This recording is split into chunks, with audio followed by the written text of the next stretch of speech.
نگراں وزیر اعلیٰ بلوچستان میر علی مردان خان ڈومکی سے نگراں وفاقی وزیر تعلیم مدد علی سندھی کی ملاقات میں نگراں وزیر اعلیٰ بلوچستان کا کہنا تھا کہ وفاقی حکومت کے تعاون سے بلوچستان میں جدید فنی تعلیم کے اداروں کو فعال کریں گے اور مارکیٹ کی مانگ کے مطابق تربیت یافتہ افرادی قوت پیدا کرنے کے لیے بلوچستان میں اقدامات کو مؤثر بنائیں گے۔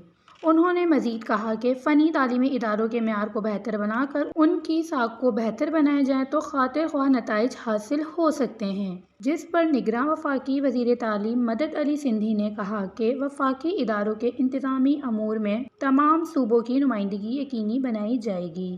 نرسنگ اور کلچر کے لیے بلوچستان کے لیے 117 ملین روپے رکھے گئے ہیں۔